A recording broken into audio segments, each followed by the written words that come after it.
It's really a nice looking day out there. Temperatures are nothing to complain about. There was a 40% chance of rain. We're expected to reach high temperatures today in the lower 80s. 82 degrees is exactly what they're suggesting, but right now 70 degrees. And I hope you had a good day yesterday. Hope you're having a relaxing day today. Oh, yeah. I think with Christmas falling on Sunday, it made it kind of a different kind of a Christmas, but still fun.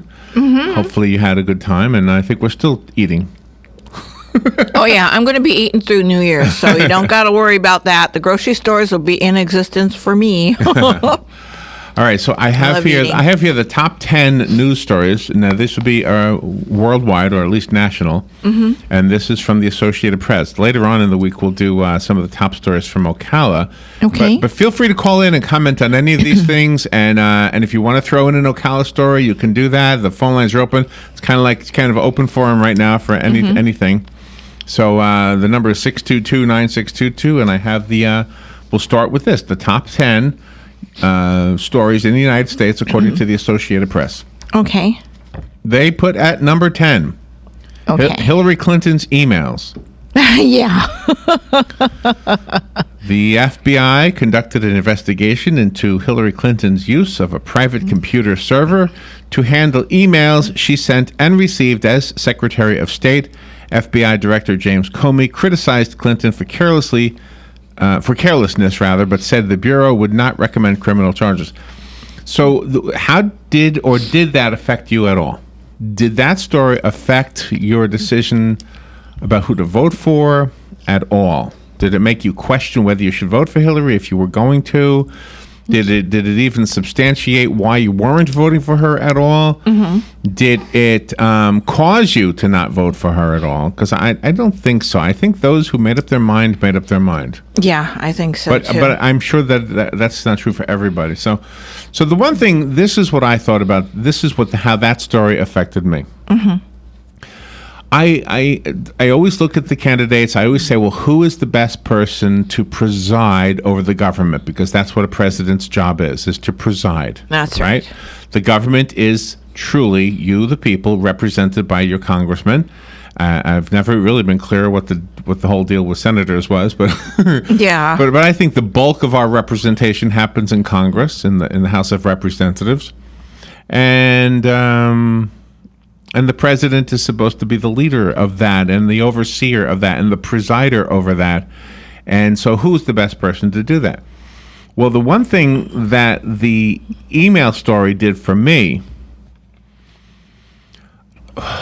see, I don't think she did anything intentional to harm the country. However, she may have intentionally tried to hide things from other people.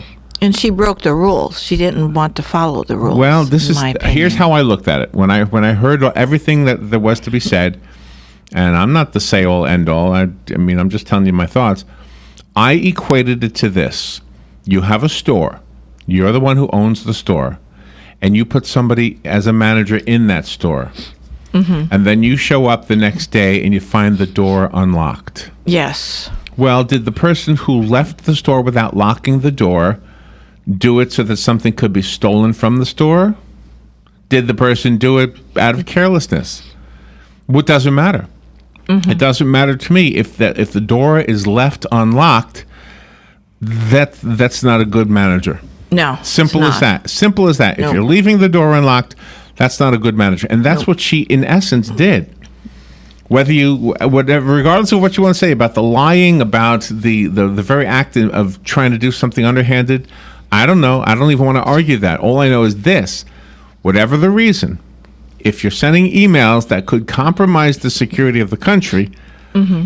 then we got to think twice about having you in office. Exactly. Now, that doesn't mean that it automatically shifted my opinion toward Donald Trump, but it definitely made me think, why? Why would you want somebody in office who leaves the door unlocked? Yeah.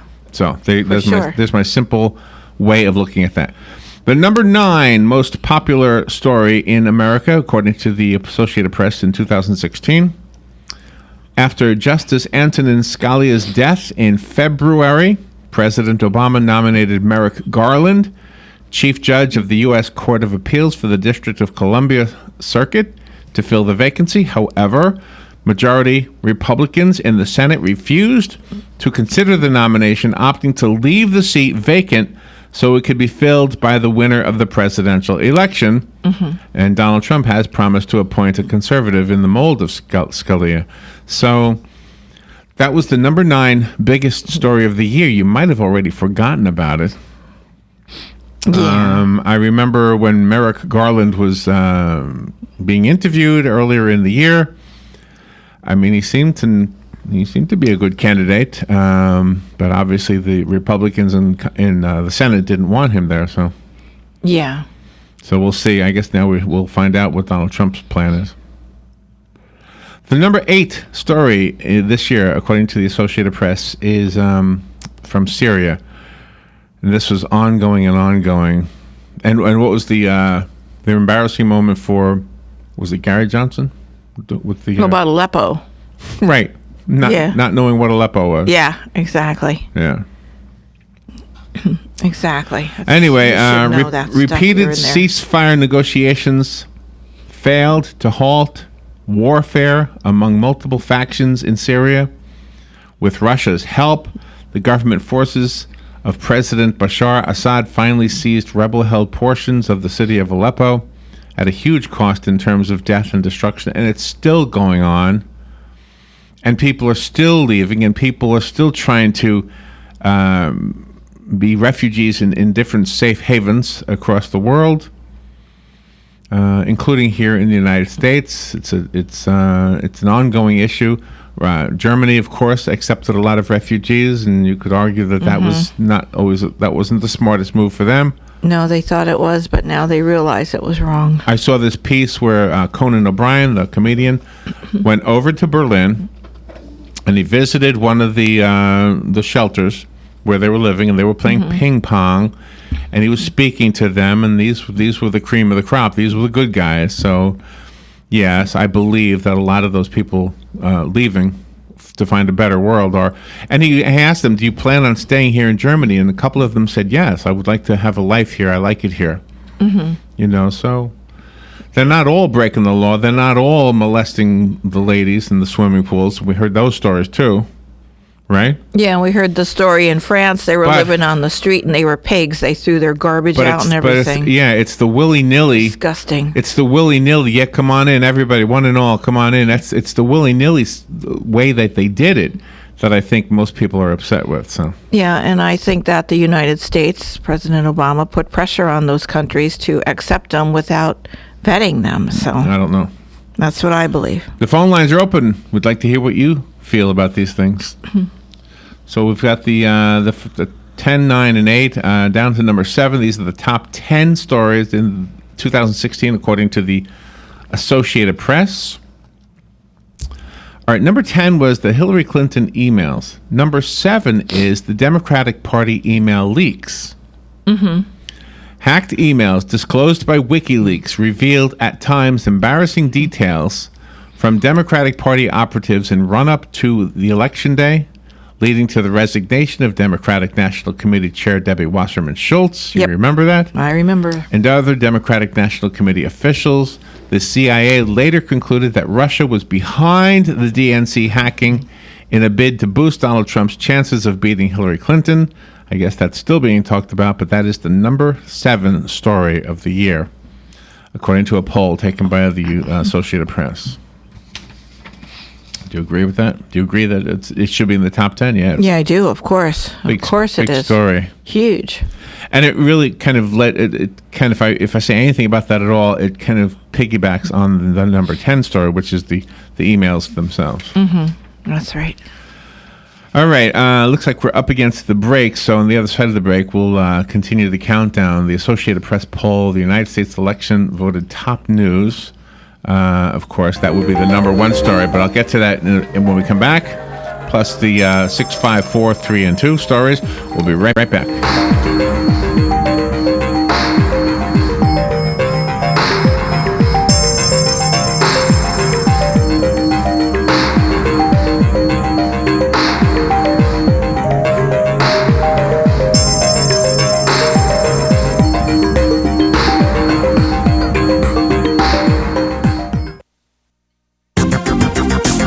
weather is brought to you by myfwc.com. Safe boating is no accident. On this Monday, times of clouds and sun, very warm but humid. There may be a shower along the coast.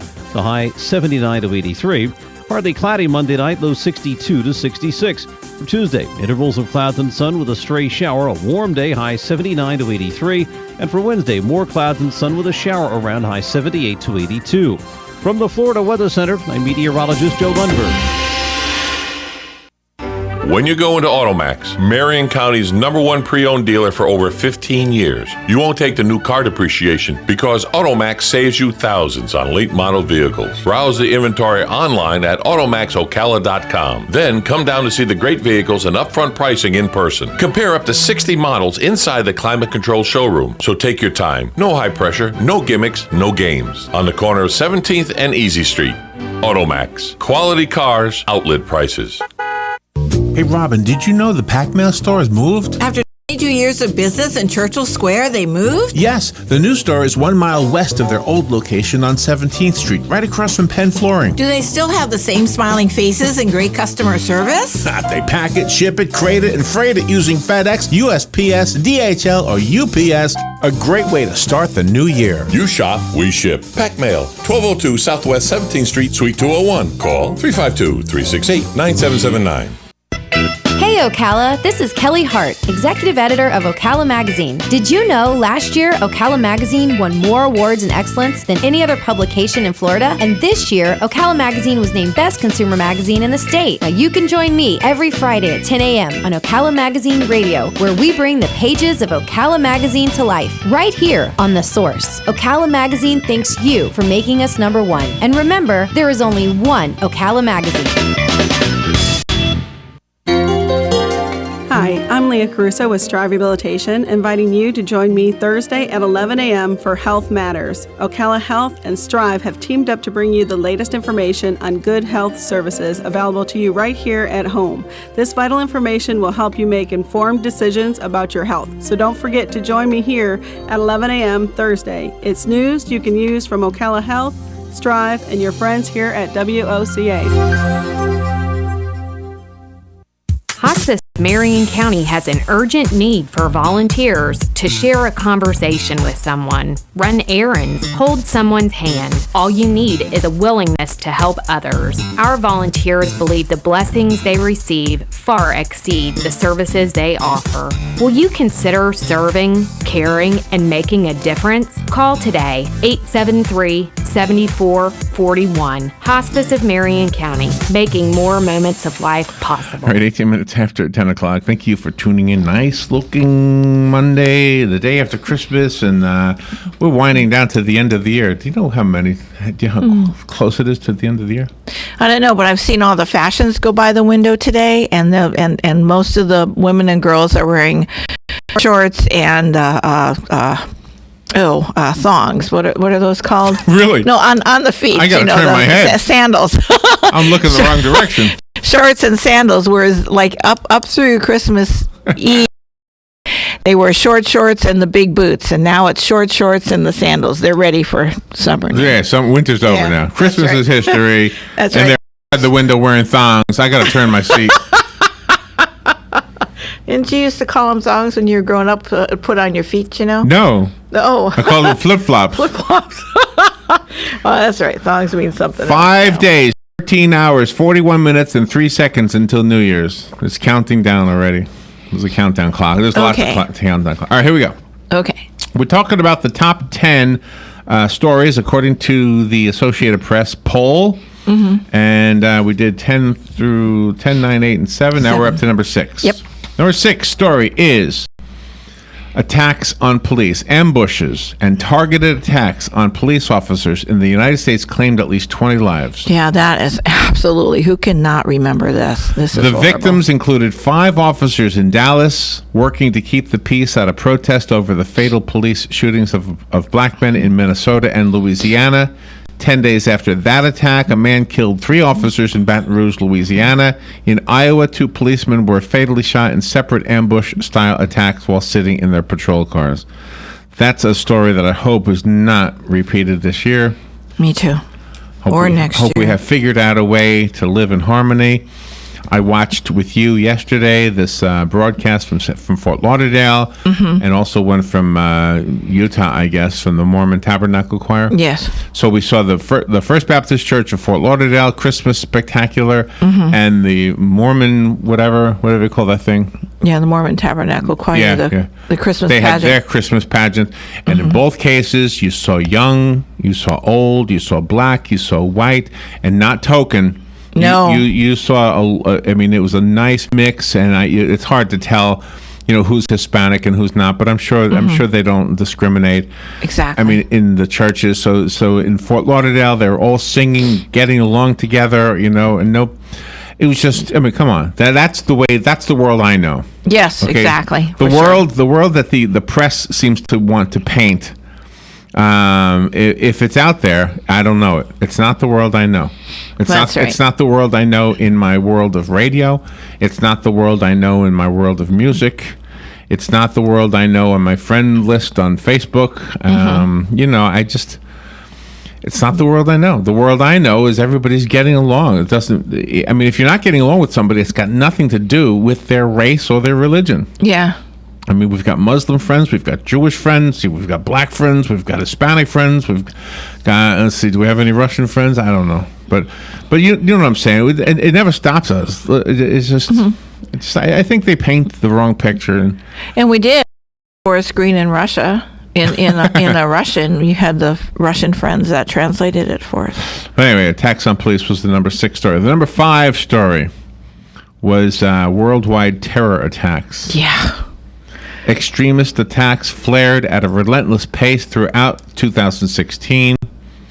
Among the many high-profile attacks were those that targeted airports in Brussels and Istanbul, a park with children and families in Pakistan, the Seafront Boulevard in Nice, France, where 86 people were killed when a truck plowed through a Bastille Day celebration. In Iraq alone, many hundreds of civilians were killed in repeated bombings. You might want to throw into that. The one last week in Germany. The market. That one too? Yeah, the truck. So that was number 5. Number 4 was just down the road, down in Orlando. The number 4 story of 2016 was the Pulse nightclub massacre, the worst mass shooting in modern U.S. history. Unfolded on Latin night at the Pulse Club, which is a gay nightclub in Orlando, or was. I guess it hasn't opened since. The gunman, Omar Mateen, killed 49 people over the course of 3 hours before dying himself in a shootout with SWAT team members. During the standoff, he pledged allegiance to the Islamic State. And so that story stayed with us for a few months. And if I remember right, Tom Schmitz, who was doing the Buddy Martin show back in those days, and he still does, just not on this station. But he had told us that his girlfriend's sister, right? Yes. Was in the Pulse nightclub that night. Yes, and, he did. And He said that. and the terror and the horror that she experienced is never going to go away. She's going to take that with her the rest of her life. Anyway. And there were a few nutcases that said that was staged, that it never really happened. Of course, just like the Holocaust. Right. There's a few nutcases who say that didn't happen. There's a few nutcases who say the shooting in Connecticut didn't happen. Yeah. The Sandy Hook. Exactly. Story. But anyway, and then there was this side story of the folks who own the nightclub not wanting to sell it to the city because the city wanted to buy it to make it a what do you call it? A tribute, not a tribute. A memorial. A memorial, thank you. Yeah. Yeah. A memorial. The number 3 story of the year was the story of black men being killed by police officers. One day apart, police in Baton Rouge, Louisiana, fatally shot Alton Sterling after pinning him to the ground, and a white police officer shot and killed Philando Castile during a traffic stop in a suburb of Minneapolis. Coming after several similar cases in recent years, the killings rekindled debate over policing practices in the Black Lives Matter movement. It was even in the news this morning. It's something that is, it's the one bad apple does or does not spoil the whole batch. It's kind of a story. Yeah. Nobody's saying that every policeman is good. Exactly. But I think what we're trying to say is most policemen are good. That's And that one bad apple doesn't mean that they all deserve to be branded in the same way. That's right. No matter what color you are, That's right. That's right. nationality, you're all policemen. It doesn't matter what color you are. The number 2 story of the year, according to the Associated Press, in their poll, was the Brexit story. Ooh, okay. England, Great Britain, divorcing themselves from the European Union. Britons voted in June to leave the European Union, triggering financial and political upheaval. David Cameron resigned as Prime Minister soon after the vote, leaving the task of negotiating an exit to a reshaped Conservative government led by Theresa May. Under a tentative timetable, final details of the withdrawal might not be known until the spring of 2019. Wow. In America, we were not really up to par on this story, the significance of this story, the importance of this story. I still don't really feel like I really quite get it because it seems like most of my life, England was not part of the European Union, and they did quite well. Exactly. So, I mean, They sure did. England was the seat of the British Empire. At one time, the United States, the colonies anyway, were part of that empire. Yep. And of course, then it dwindled down to pretty much just England and Australia. Great Britain. No, that's still there. I mean, that's right. they're kind of all separated now. Yeah, that's right. But anyway, so then they decided to team up with Europe, and a lot of people thought it was a good idea to be more like the United States of America. They were the United Countries of Europe. They didn't call themselves that, but that was the whole idea. Yeah. And so when I was in New York in early October, I was in this hotel eating breakfast, sitting about 2 feet away from these 2 British ladies, and they decided to ask me what I thought of Brexit. And I said, I don't know, sounds like a good idea. Oh no, that was the wrong answer. Gee. That was the wrong answer. They said, no, it's horrible. It doesn't, it's bad for us. I said, okay, I don't know. I don't really have an idea. I don't really know.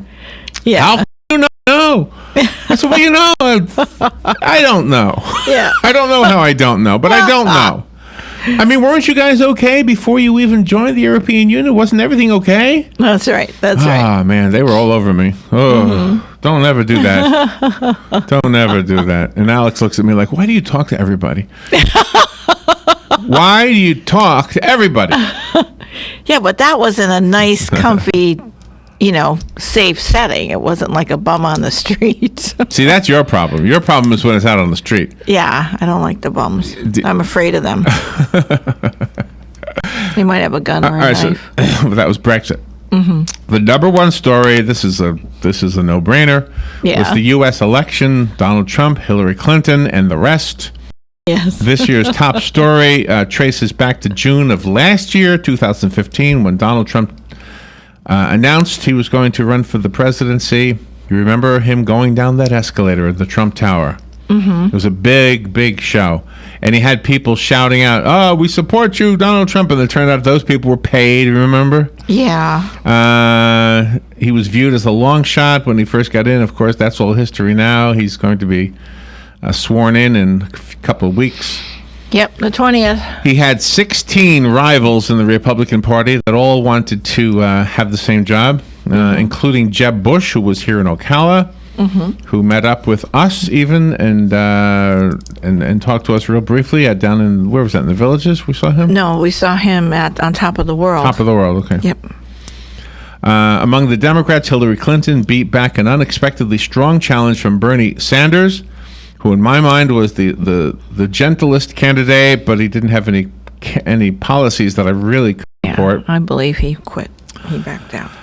He was forced to back out. He won the Rust Belt states to get the most electoral votes, and will enter the White House. Donald Trump did. And he will enter the White House with Republicans maintaining control of both houses of Congress. So that was the top 10 in review, real quickly, from the Associated Press. We'll be back on the other side of the break. This is The Source, WOCA Ocala.